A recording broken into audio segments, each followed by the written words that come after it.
sixth in our series of political candidate forums in advance of the August 20th primary election. This forum is a cooperative production of the League of Women Voters of Tallahassee, the Tallahassee Democrat, and WFSU Public Media. Today's candidates are running for Leon County Property Appraiser. I'm Tom Flanagan of WFSU Public Media. I'm joined by William Hatfield from the Tallahassee Democrat and Trish Neely. She is from the League of Women Voters of Tallahassee, and we're going to be questioning the candidates on various topics. So let's get started and meet the candidates. The candidates for Leon County Property Appraiser, sitting left to right, are Akin Akinyemi, who is the incumbent in this race, and Ken Preston. For those of you watching us on social media, please hit the share button and help all your friends see today's discussion as well. For those at home, here's how the forums are going to work. We will rotate which candidate gets to answer first. We have a lot of questions, so we're going to ask the candidates to keep your answers to about 60 seconds, 45 seconds. We'll tell you with each question. Sometimes it will be shorter for follow-ups. We will be keeping time, and we have a very sophisticated way of doing that. When your time is up, you will hear this. You don't have to come to a dead stop right then, but do finish your sentence, and we will move on. If you are watching on Facebook and you have a question for the candidates, go ahead and type it in to the comments, and we'll get to as many of them as we can. Time is very limited, so you can improve your chances of your question being asked if you keep it brief, polite, make it a question applicable to both candidates. Any questions before we start? No question. All right, then let's jump in with the first question. We have plenty of questions. First one's pretty general. Why are you running for Leon County Property Appraiser? 1 minute. Akin Akinyemi, you can start us out.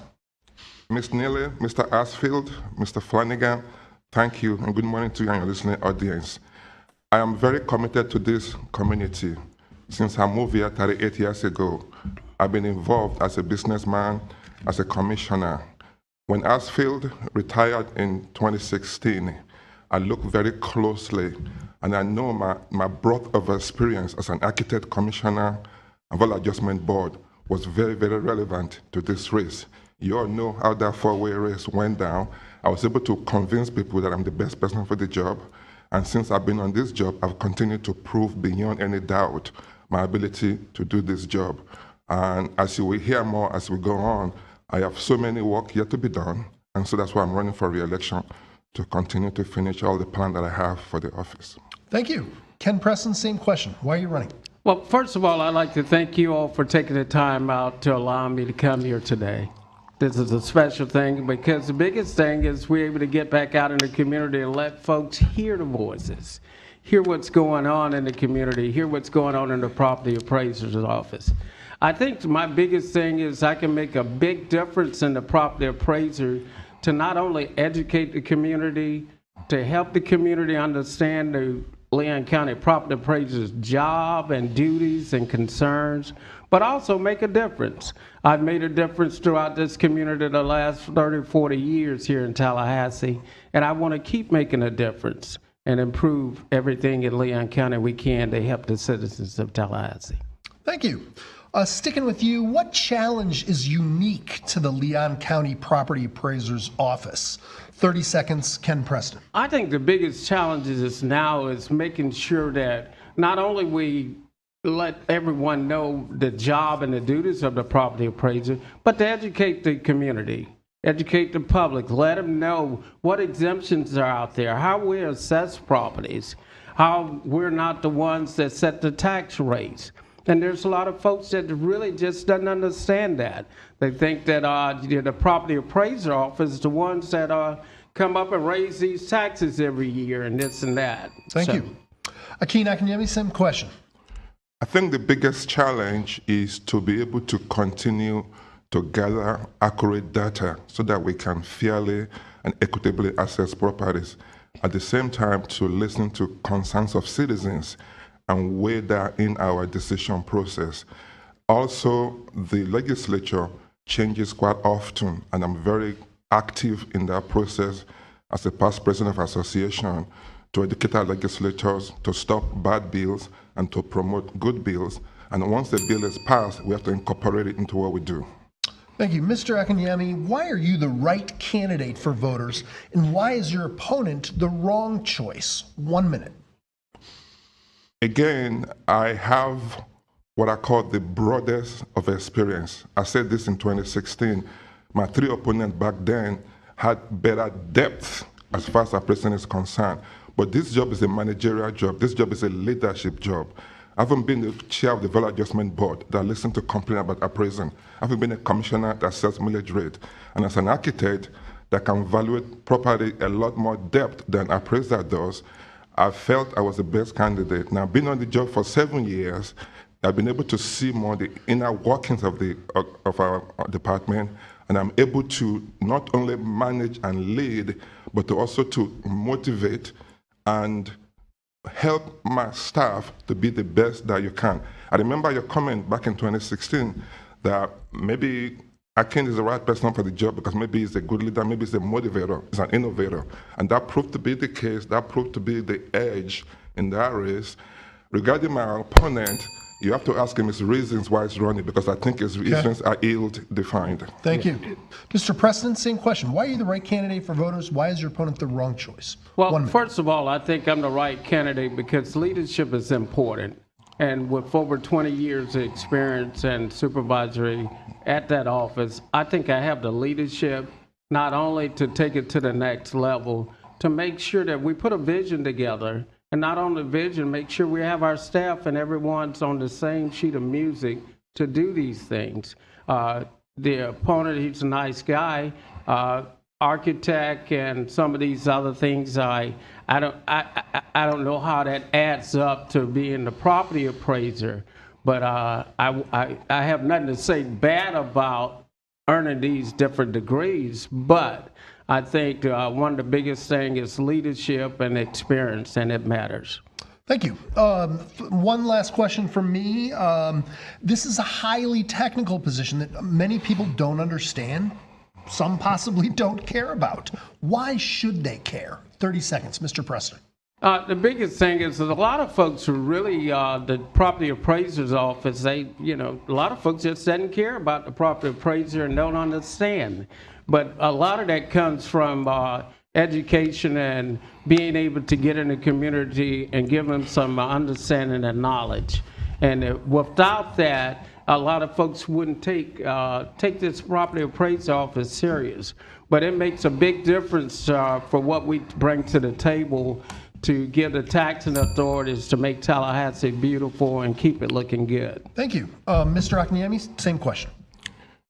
Every people's home is their biggest investment. For Leon County government, 56% of their revenue come from our department. So yeah, this is a very, very important, very technical job. I'm a very technical person by training. I don't mean to brag. I have 5 different degrees, including a Master Urban Planning. I'm an architectural degree. People know architecture know how in-depth and how relevant this is, not to mention technology. As soon as I got to this job, I've gotten about 4 different certifications, including cadastral mapping. So yeah, technical is important, and I'm definitely the most experienced in that regard. Over to the league. All right, I have a series of questions here about customer service, and they were suggested by the Tallahassee-Leon County Commission on the status of women and girls. So we'll start with you, Mr. Akinyemi. If any changes, let's see. What, if any, changes will you make to the Leon County Property Appraiser's website to improve the user's experience? 45 seconds. So let me say shout out to Kelly Hardy. Me and her helped to fund the status of women and girls. And when I ran, I was very concerned about the lack of community engagement. I immediately started a department of 2 people that engage the community in outreach. And everybody now knows us and they know what we do. So I'm responsible for that. But beyond that, we continue to innovate. We've just been told yesterday we're going to get an award in Denver for being the best community engaging department in the entire world, not just in Florida, this national association. So I'm an innovator, and I'm going to continue to make changes. If you've been to our website, just in the last month, we've modified it to make it more accessible. Thank you. Well, Mr. Preston? With the website, that's been a big key issue, especially when you're talking about the realtors, the investors, and the common everyday Joe these days. You need to have a website that you're not changing 2 and 3 and 4 times a year. You need to make sure that it's user-friendly, where anyone, whether they're using this every day or using it every now and then, that can get on that site and be able to get to the data that they need. And not only that, make it sensible enough there you can understand it. Because if you don't make it user-friendly, it gets complicated. I mean, you have realtors and investors now that questions all the time. Oh man, why is this layer there? Why is that layer there? I need to rebut that, please, if I may. We're going to keep going, and you'll be able to respond in the next round here. Keep going. And the questions keeps with the topic. All right, Mr. Preston, we'll stay with you. How do you rate the office on customer service? And would you make any specific changes to improve the transparency and accessibility of the appraisal process for property owners? 45 seconds. The customer service, you know, I came in under a great leader, Bert Hartsfield, 22 years ago, and you know you couldn't ask for anything better than that. Bert, true leader, and customer service is one of the most important thing. And I think that's one of my strengths is customer service, and we made sure then that it was there, and it was an A+ then. I think right now the customer service there could be closer to a C, and the biggest thing there is just the training, being able to maintain the employees without having a revolving door in and out, this type of deal. And transparency, we have to make it accessible, be able to answer any question and deal with it. Thank you. Same question. Quickly, everybody in this town love our website. I mean, they tell me that daily. We don't change format. I've only changed format twice in 7 years. You do have to change content, obviously.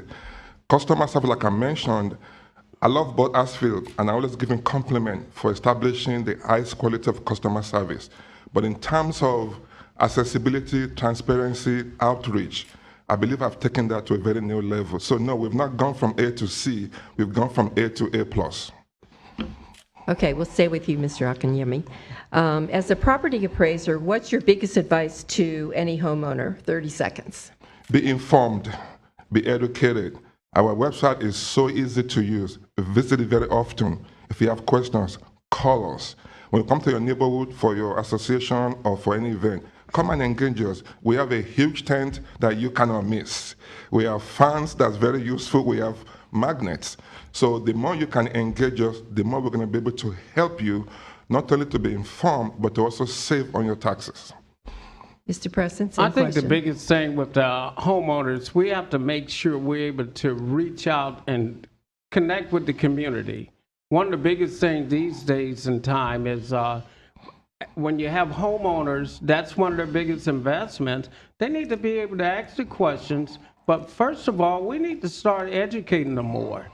Give them the tools they need to make sure that they're setting their property up correctly, making sure they're assessing everything and looking at the assessments and how we're doing business. And if it's not there, they need to be able to ask questions. What would be your biggest advice for business owners, Mr. Preston? I think the business owners, the biggest thing is we need to have a better communication with them and roundtable with them and find out what is there on the website that they need, what tools are out there for them to make their job easier, make their the investors and everyone else make it accessible. And if we can do that, we can connect with the community. And that's one of the biggest things these days, the realtors, the investors, even a common everyday person these days, we have to be able to make a difference in the community. Thank you. Mr. Akinyemi, as a property appraiser, what is your biggest advice for business owners? Same question like to homeowners is to be engaging, to be involved. We go to all the association. We're a member of the chamber. We go to the chamber conferences. We go to neighbor association. We work very closely with the board of retail and builder associations. If you belong to any of those, please come to your meetings and engage us. But more importantly, we are very, very accessible. I give people my cell phone all the time, my direct number. And people always call the office all the time and they say, I want to talk to the PA. And they pass them around on to me. So please continue to engage us. Okay, thank you. Okay, gentlemen, as you're both very, very much aware of the duties and responsibilities of the Office of Property Appraiser, no matter what county you reside in Florida, is to a very great degree molded and directed by what takes place in the Florida legislature and also in the voting booth, because in the general election, voters are going to be deciding the fate of an amendment that requires an annual inflation adjustment on the second of two $25,000 homestead exemptions. And taxes levied by local school boards are not included in that adjustment. It's kind of a complex issue with a lot of moving parts. So we have three questions for you about Amendment 5, and we're going to cycle through everyone. Starting with you, Mr. Akinyemi, how would this amendment impact homestead property owners versus renters? The intent is well given. I think it was Buchanan, who was the lead author of this bill, and they want to be able to help homeowners so that if the index change, you should be able to change that. Now, mostly if you are homesteaded, you are capped at 3%, but that 3% can be adjusted down, but not up. So this will actually make people save money. So we definitely benefit homeowners more. Now, we are very involved. For us, as administration, it's going to be the challenge to us to administer this properly. Okay. I neglected to mention just 30 seconds here for a reply. Mr. Preston, how would the amendment impact our city and county government, since there is a revenue component in there? Well, right now, I don't think it'll make a major impact with the city and county the way it's set up right now, because with the second $25,000, your house, first of all, have to be assessed over $75,000 to benefit the whole $300 and some extra dollars. And knowing the way we're picking up and assessing these homes these days and everything, as long as we're doing our job and have the troops on the ground to assess it properly and making sure we're doing what we're doing, you wouldn't see a major impact on it. Okay, and while we're with you here, Mr. Preston, just wondering, do you support or oppose the amendment philosophically or operationally, and why? 30 seconds. Say it again now. Do you oppose or are in favor of this particular amendment from... I'm in favor of it because, anything you can do to help the citizens of Tallahassee and to make a difference in people's lives, whether you're poor, you're rich, or whatever, it makes a difference. And every dollar counts these days. So, yes, I'm in support of it. Okay, Mr. Akinyemi, same question. What do you think of that? I am very apprehensive. Like I mentioned, for our office, the challenge is called administration. We debate this bill heavily in our association, and we decide to stay neutral because, yes, the people should decide, and however way they decide, we will administer it. But personally, I'm very apprehensive of the impact on our local government ability to get revenue they needed, and also on our ability to administer this properly. And the benefit may be so minimal, it may not even be worth the effort that goes into it. Will you be voting yes or no? Personally, my vote is my vote. I don't tell people who I vote for or what I vote for. Over to you. Okay. So a question about campaign finance. And we'll stick with you, Mr. Akinyemi. The role of developers and dark money in city politics and campaigns has really become a flashpoint. What do you think of your opponent's campaign fundraising? 45 seconds. I don't know the source of Ken's fundraising, except in the last 2 weeks, I'm beginning to see developers shifted to get behind him. That's between them and them. But Mr. Asfield knows me. Every 2 years, I wrote on this topic. even though I'm the incumbent, I've raised the less money. I don't believe money should play a big role in elections. So that's my mantra, especially when you start bundling money. Even though it's not illegal, it's not proper. And I'm debating, I might even write an upset in the next 2 weeks. Because every 2 years, I wrote about the ills of this. There should not be a place in the election process. As a commissioner, I voted to lower our Leon County from 500 to 250. Of course, the governor then preempted that to 1,000. Okay, Mr. Preston. You know, with my campaign, I could say this here. I don't know too many investors that invest in my campaign, but I've raised over $50,000, and it's from family, friends, and people in the community that trust and believe in me. And that makes a big difference when you're doing that and when you have folks that's supporting you like this. So, I mean, I have nothing against investors or anyone. And I'll be honest, if an investor called me tomorrow and want to donate me $1,000, I don't think I'll say no at all. Would you say no, Mr. Akinyemi? I have to know who they are and why. By the way, as a commissioner, I tell people, you can come to meet me, I'll listen to you, but I'm going to always do what's the best of my citizens, of the constituents. So, and they know me for that, so they don't come to me because they know I don't play. All right. Well, I've got some individual questions for the candidates here. We're going to start with you, Mr. Akinyemi, and you actually just alluded to this, your columns that you've had in the Democrat. You've drawn some fire for choosing sides in the bitterly split commission, city commission in previous elections. You've been critical of development decisions by the commission majority and the influence of business interests in campaigns. Is that the role of the property appraiser? And what's your message to developers and business interests who say that undermines your office's fairness? Good and you question. have 1 minute. Good question. Just for the record, when I speak as a concerned citizen. I speak as an advocate who's passionate about this community, who loves this community. So my politics is completely away from my office. I don't mix those two together.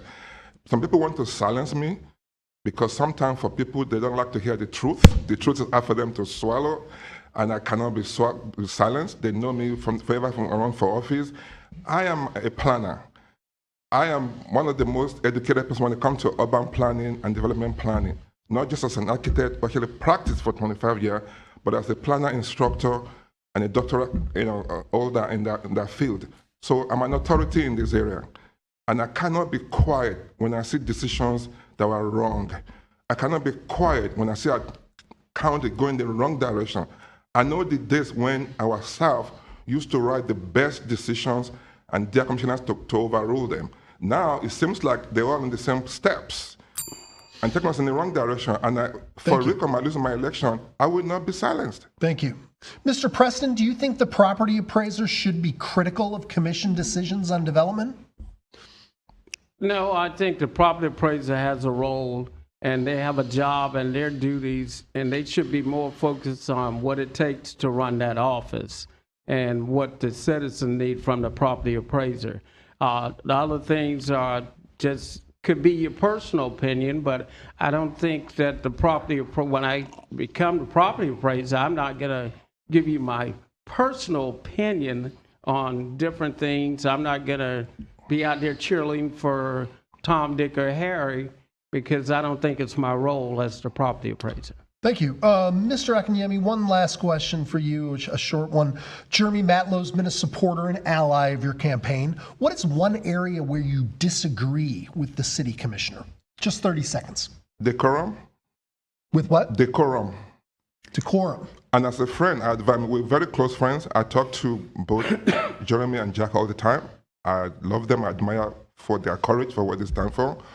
But we differ slightly in how we execute our opinion and ideas. And I'm trying to advise them down to moderate that tone and heat. Thank you. All right, Mr. Preston, I have a couple questions for you individually as well. In 2022, you were asked to resign or be terminated after 2 property appraiser employees lodged formal complaints alleging you created an unprofessional, stressful, and disruptive work environment that led to an outside investigation by a local law firm which substantiated some of the allegations and dropped others. What is your response to the allegations and the report? 1 minute. With that allegation, I don't know of anything ever coming of it, but I think that's where leadership in the property appraiser office should have taken a stand. And because when you hold people accountable for doing their jobs, and you've been doing this for many years, these days and time, you're going to have folks that have issues. They're going to have folks that's not going to agree with everything you do. And there's folks every day now that think that the shortest way out is file a complaint, file a lawsuit. But I don't buy into that. And when things like that and the ship's rocky like that, sometimes it's best to just get off the ship.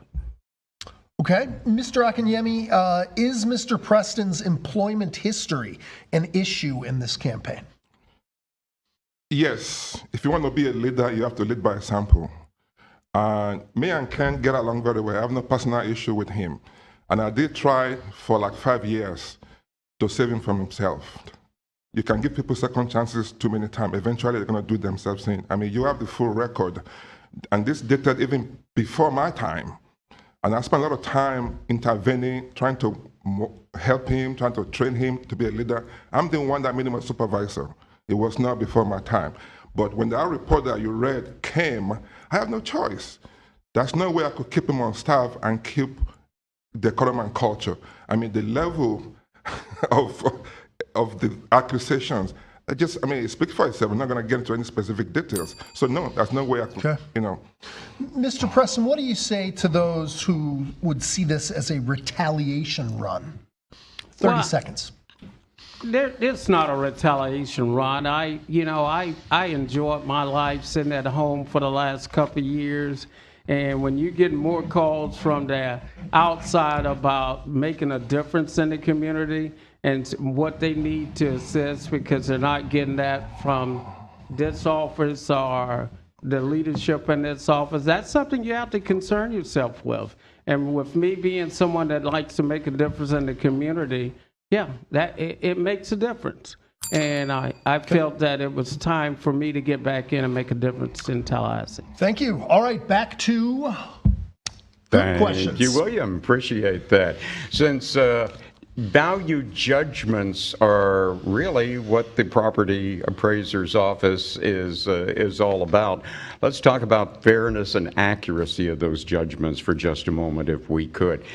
How can you ensure fairness and accuracy in property valuation when you're dealing with so many different neighborhoods and property types and not necessarily comparing apples and apples in so many instances? Mr. Preston, if we could start with you, how do you make sure that happens? 45 seconds, please. Well, first of all, you need to make sure you're well staffed. I mean, you have analysts, you have the CAMEL system. CAMEL system's only good for what you put in. If you don't have the manpower to collect this data, you don't have the manpower to make sure that the analysts are able to retrieve this stuff and put it in correctly so it can come out correctly, you're going to have a problem. But you should be able to treat everyone fairly with all assessments in Leon County. And there shouldn't be any sugarcoating about it. If you have 4 corners and 3 of them are being assessed and one's complaining at the Value Adjustment Board, you need to be able to make a difference. If you're going to make a difference on one, you need to do the same thing with all 3. Thank you. Mr. Akinyemi, your thoughts? Let me quickly draw contrast between private fixed sector appraiser and we as the government tax appraiser. They look at 3 comparables, they do very detailed, I do a thick report. We cannot go to 110,000 parcels every single year. So we use the CAMA system where we feed information to. That actually makes us less biased because you are removed from location and all those. But when I was elected, I hear about this so often, they actually commissioned a year-long assessment of equity in appraising. If you want to see the report, because I send it to you. Fortunately for us, there's none of those in Leon County. That might happen in some other county, but in Leon County, we could not find any empirical evidence of unfairness in appraisal. Continuing kind of along the same line, and again, 45 seconds, Mr. Akinyemi. When you start to factor in disparities in property valuations that may affect underserved or disadvantaged communities, Yes. is that factored in, or is that even your role as property appraiser? Not at all. We don't. Now, people that buy their decisions, crime rate, education, schools, all those factor in, and therefore that may affect the price. We don't factor that, but we do have a lot of metrics, over 50 of them, including all those sales and comparables that we fit into our thing. So we don't make a distinction. But when you hear people talk all the time that African American areas are assessed less, you can't ignore that. You have to look into it, and that's why I did this 1-year study to look into that, and we don't find any evidence of that. Okay, 45 seconds for you on the same question, Mr. Preston. I think that's a little different. You have to look at all these neighborhoods. You have to look at the different subdivisions. You have to look how you're assessing properties. You can have a property over here in La La Land, and all the houses are assessed for $140,000, and someone that just really loved there, grew up there, built a $300,000 home there.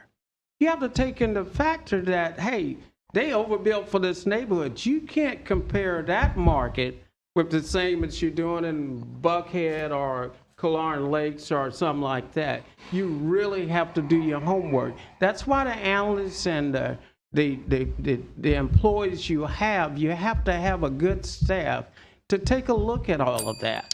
Do you think that kind of thing is happening currently with the property appraiser's office? Yes, things like that happen. You have to look also, if you're the airport, they can widen the airport, they can widen the runway.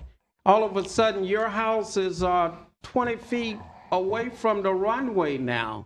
Okay. You have to be able to look at that. Sure, Mr. Akinyemi, do you think that kind of thing is happening in the property No, but can you appraiser? ask Mr. Preston to give evidence? You can't make accusation without evidence. What is your evidence that this is happening? Please.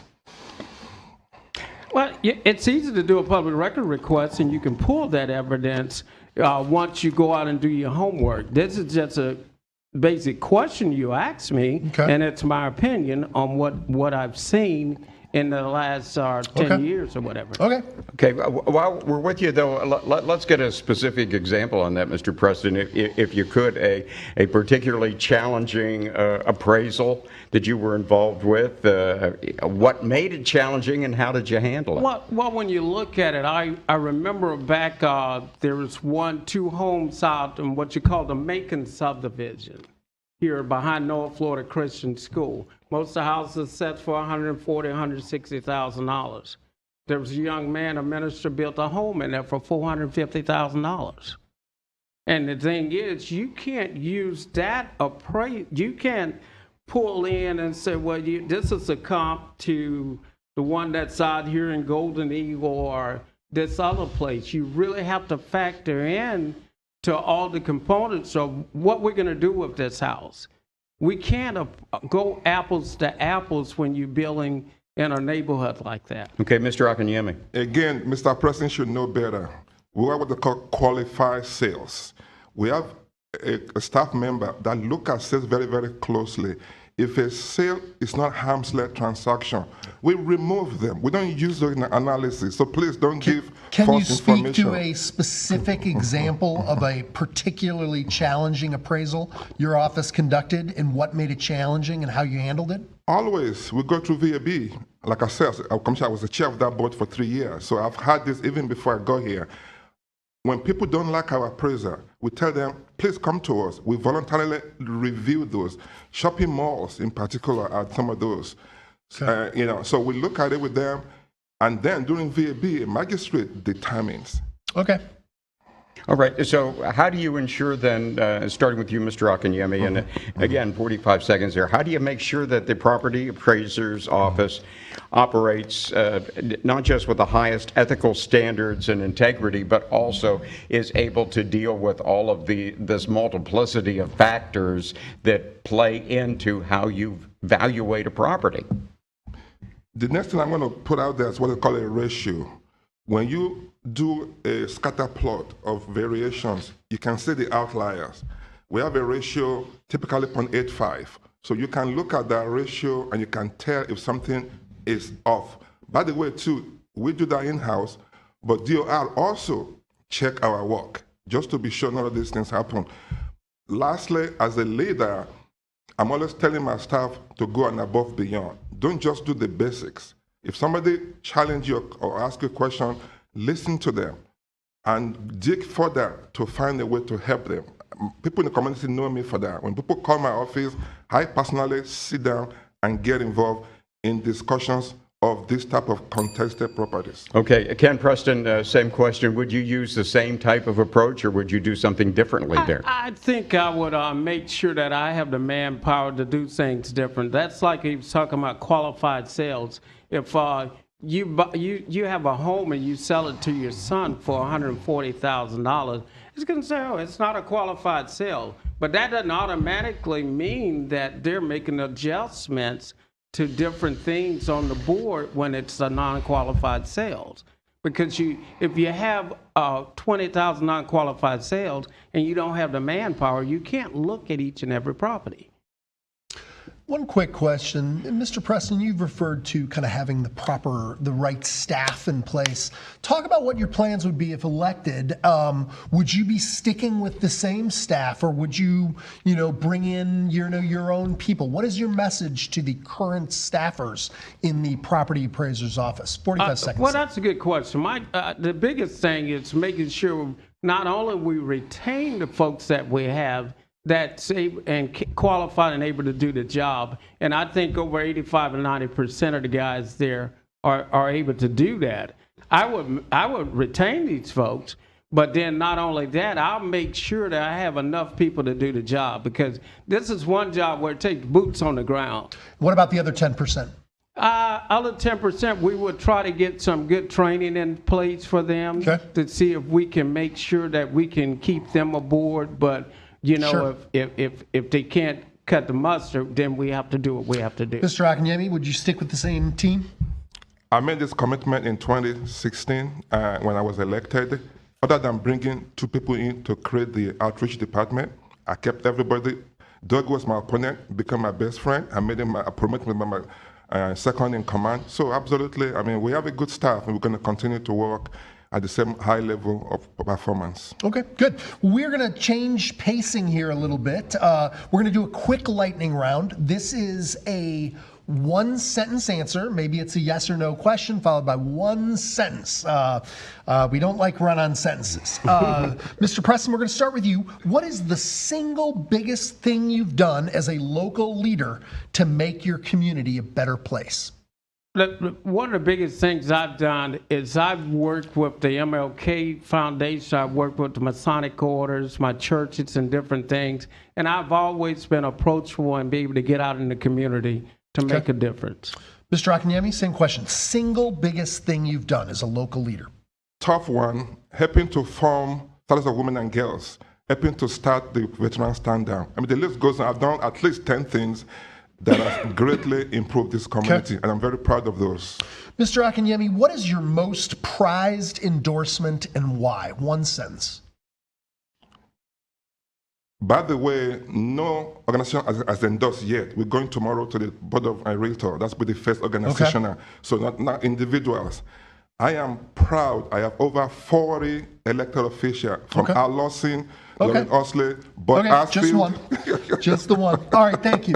Mr. Preston, the most prized endorsement. I think my most prized endorsement is the citizens of Leon County, how they bought into my vision and what I want to make a difference. How about an individual, since the citizens will endorse it via ballot? Individual, I think the mayor, John Daly. Okay, thank you. Mr. Preston, who do you talk to when you want political advice? 1 sentence. Normally, I talk to folks that's been in this here for a while. Anyone specific? From commissioners. I have a good friend, C. Beasley, that I've worked with for many years, and I can get advice from him sometimes. Thank you. Mr. Akinyemi, same question. Al Lawson and Marjorie Turnbull. Okay. Mr. Akinyemi, who are you paying as a campaign consultant? 1 sentence. None. 0. Okay. Mr. Preston, who are you paying as a campaign consultant? 1 sentence. Ken Preston. Ken, just you. All right. What is one pledge you would make to voters right now that you will accomplish if elected? Mr. Preston. If I'm elected, I guarantee you that I will be able to make sure that I'm approachable, that you can reach out to me. Okay. Mr. Akinyemi. In addition to starting the outreach and innovation program, I would like to start a TPP. TPP, most people don't know what that even means. Tangible personal property. If you own a business, you have to pay taxes.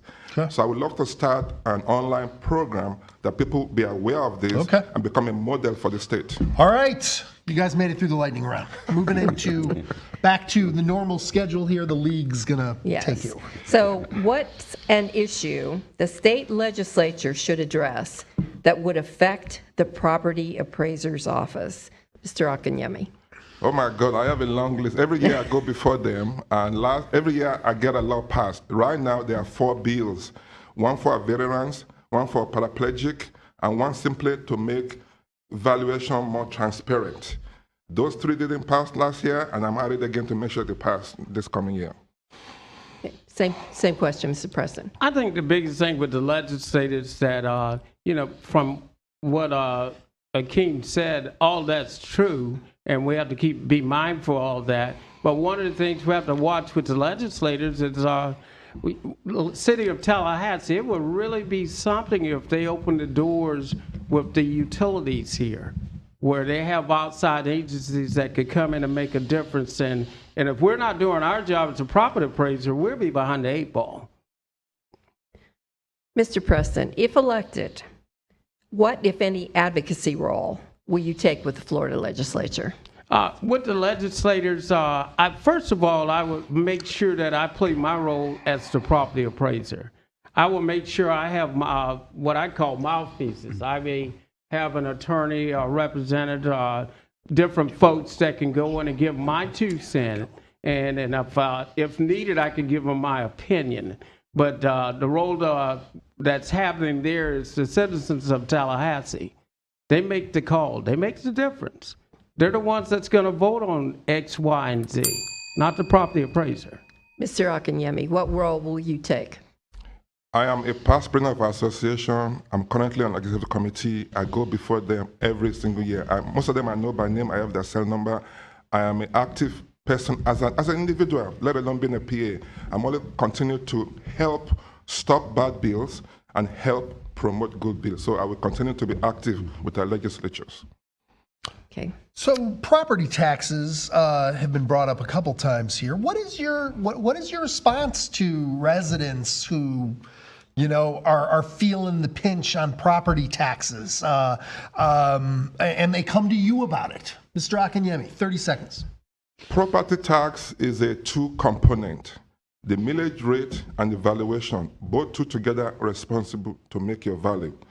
I'm proud of Leon County, for instance. They've never raised millage rate since I was elected in 2008. And they're about to actually to drop it this year slightly. On the other hand, other agencies have had to improve their millage rate. And sometimes there's good reasons for that. But when values goes up 15%, meaning you're getting more revenue or more development, there's no ground for you whatsoever to then improve the millage, increase the millage rate. Mr. Preston, same question. Well, there's a couple of things. We don't have anything to do with the tax rate, but I tell you what, it makes a difference when we making sure we produce a good tax roll and give them enough money to work with. And if we bring it to the table, to the taxing authority, that makes a difference. I mean, if you own a home, you're not going to worry about it going up 15%. There's a cap there for 10%, the max that it can increase within a year.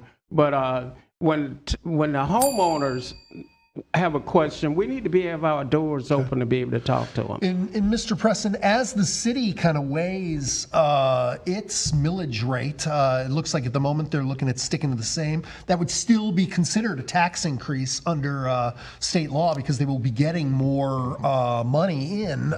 What is your advice to commissioners as they consider, this? A few years back, I thought that maybe the commissioners need to ask more questions with the Property Appraisal Department of Revenue.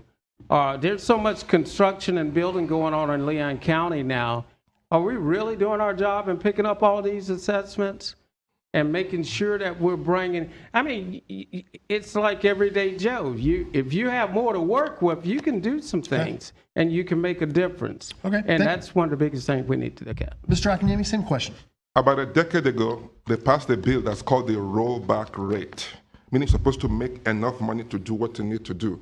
So like you said, even if your millage rate is not changed, to getting more money, you should roll it back. They haven't done that, and nobody's put them to task on that. Eventually, the governor's going to say, hey, guy, you need to roll back your rate, because that's the right thing to do to save people money. Is that your advice to sitting commissioners? When I was in office as a commissioner, I do the same thing. We need to minimize how much money we get from people. Okay. Well, just within the past couple months, we had some unexpected happenings here in Tallahassee, Leon County that impacted a lot of people, as well as the operation and the functioning of the property appraiser's office. How would you, starting with you, Mr. Akinyemi, and giving you 45 seconds on this one, how do you inform the public about what state law says that pertains to property tax assessments when folks' homes are destroyed or severely damaged by things like tornadoes, which we had, or hurricanes, or other calamities? What do you do? Great question. Up until my time, I was never involved in assessment. When I took office, and my colleague told me how involved they are, I immediately called Vince Long, and we volunteer our staff to be involved in damage assessment. We're on the ground for day one. I was on the ground, and Andy was on the ground on May 10th, after this storm happened. So we're going to continue to educate them. There's also been a few bills passed where you can get rebates, because normally before, if you buy a house and it burns down next day, you have to wait till next year before it can reduce the value. Now with the bills now, you can get rebates. And so we're either telling people how to apply. If you are affected, if your area is damaged, that's Andy's primary job. And he goes out there and help people understand how to apply for these rebates. Okay, also for you, Mr. Preston, same question. I think it's a good thing what Akeem said about they're out on the ground. But, you don't, when there's no utility, there's no power, they're not getting different things like that. You have to be able to reach the community. Well, it's mail, radio, TV. There's stuff that you need to invest in, not just by word of mouth. You can go around to 10 houses in Woodville, but there may be 30 on that street, 20 that know to call the property appraiser when a tree fell in their house. Folks doesn't know when a fire when the house catches on fire, they need to let them know. The property appraiser have to assess all properties that go and visit all properties every 5 years. So that's a big difference there. Okay, let me give you another 45 seconds, Mr. Preston. Let's just say that some catastrophe takes place and you are the property appraiser for Leon County. What does your office do right out of the box? Right out of the box, we're going to reach out to that homeowner, whether it's send them a certified letter, whether it's making the field guides go out and knock on the door and leave letters, or contact or use the forwarding mailing address. These things we have to do to reach folks. You can't just think that everyone's in social media. Everyone's not on the Tallahassee Democrat. Everyone doesn't listen to the radio every day. We have to find ways to reach out to the community and make a difference. And you can't just think this happens every day. Okay, your game plan, Mr. Akinyemi. Like I mentioned, we are hands-on. We are very, very involved. I'm the one that started partnership with Vince Long to have my department be part of the team that do assessment. And Ken is right. In addition to being on the ground, in addition to having social media outreach, you have to find people who may not have access to those things. If you have to go knock on doors, I would love to have a ham radio one day that I can use to reach people. That's an excellent idea. So absolutely, we're going to do everything possible to keep people informed, to get them to safety, to help them, rebuild. Okay, something that, Mr. Akinyemi, sticking with you for another 45 seconds. You have another program that is called Florida's Property Tax Abatement for Renewable Energy Property Program. So And for those who don't know, that's a program that provides a 100% property tax exemption for residential renewable energy property and an 80% property tax abatement for non-residential renewable energy property. Again, very wordy, a little bit complex. How do you get the word out to people about that? That's something that isn't like a tornado, but certainly it has impacts on a lot of folks. Let me be careful how I say this. PACE program, which is primarily the umbrella for this type of program, when I was the commissioner, I went to Washington, D.C. to help push for this, and we passed an ordinance that's since been repealed to have this. Over the years, a lot of flyby companies have abused that program by telling people things and getting to sign here, get this loan, and then they get and they can't afford to pay for it. So I would say approach with caution. I mean, these programs are good if they are done either by the local government or by a local government approved partner, not a flyby company. So be very, very careful who you sign up to do these programs. Okay, Mr. Preston, 45 seconds for you on that, sir. I guess I may have been out of the office too long, but I don't think this is an exemption, pretty much. I think with that thing there, it caps where when you make an improvement and want to make a difference in the community and the greenway and everything else, if you your house is set for $200,000 and you threw solar panels and this and that on your house, that we don't take that into consideration and raise you up to $50,000. So, you know, it's a good thing. It makes a difference. But I will agree with one thing Akeem said, that you have to be mindful. There's so many tricks to the trade and everything else out there these days. You have to be able to call your elected officials and find out exactly what's there. Thank you. All right, we're tired of asking all the questions, so we're going to give you a chance to ask the question. Mr. Preston, what's one question you would like to ask Mr. Akinyemi? And Mr. Akinyemi will have 45 seconds to respond. Okay, if I had a question to ask Mr. Akinyemi, I would really just ask him what is his vision for the next 4 years, okay, if he was elected. 45 seconds. My vision is long-range advancement of our staff, creating a model as an exemplary department. And I just don't say this, I actually act on it. We hire consultants, we put together a strategic plan, a 5-year plan, and we have set deadline for each one how to administer this. I'm going to continue to innovate. I'm going to continue to, and by the way, it's not just me, it's my entire 8-person management team. We work together very well. We vision together. We get our entire staff involved and buy into it.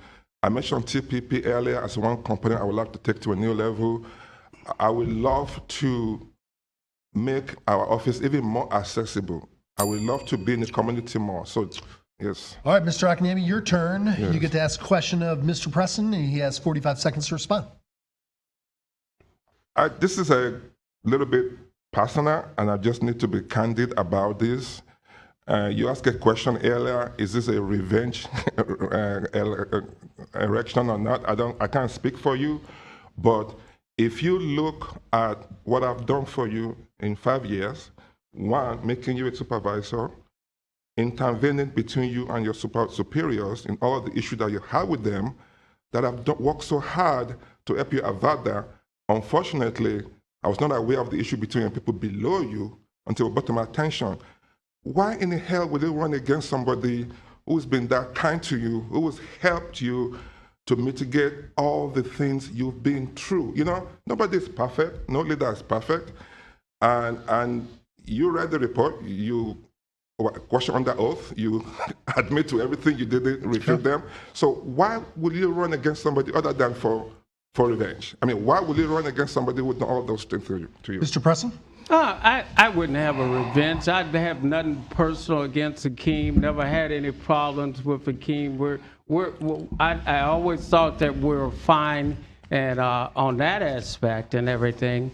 But when you have someone that's not doing the job, not have the leadership experience you have a revolving door where, and you know, we allocated 52 employees and you have over 60 you hired in the last 4 years, Those are things you have to really be mindful of. And when the community is reaching out and saying, hey, I think you can do a better job. Okay. I think we can make a difference. All right, y'all made it to the ending, which means it's closing time. You get 45 seconds to talk directly to voters. You can give them your website, and we're going to start with you, Mr. Preston. 45 seconds. Well, first of all, I'd like to thank you all again. Number one, I will have a vision in place. And number two, I will make sure that my employees and staff buy into it. And when we can do that, we'll make sure we can make a difference. We'll make a satellite office somewhere else so you won't have to come downtown where there's 9 parking spaces and to get to the property appraiser office and make a difference in the community. And one of the things, we'll change a lot of ways we do business down there. And it can only make things better, not worse. Thank you, Mr. Akinyemi. You get to take us out. Thank you again for having this forum, and thank you to your listeners. 30 years ago, I moved to this great city. My best decision in life ever.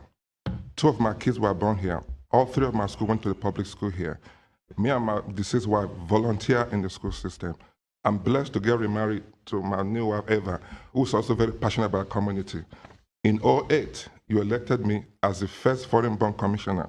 In 2016, you elected me as the first African-American to serve on our commission. I continue to serve with distinction.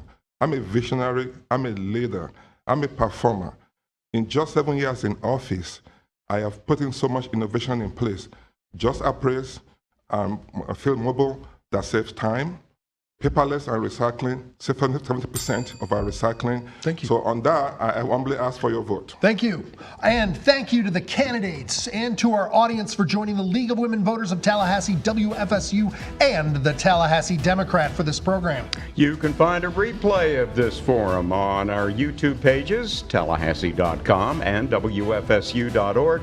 The recorded broadcast will be Thursday, July 18th at 11 a.m. on WFSU 88.9 FM. So spread the word, please. Our next live stream forums will take place this afternoon, July the 16th at 1 p.m. Join us as we ask questions of the candidates in the Leon County Judge Seat 4 race. And remember, you have until July 22nd to register or change your party for the primary election. Early voting begins August the 10th, with Election Day taking place on August the 20th. And if you have any questions for any of our upcoming forums, please email us at news@tallahassee.com. And you can look for our special election section of the Tallahassee Democrat with interviews with all the candidates on the ballots, which will be printed and inserted on Sunday, August 4th. Have a great day, and you will have a better day if you stick around for the next forum. Thank you.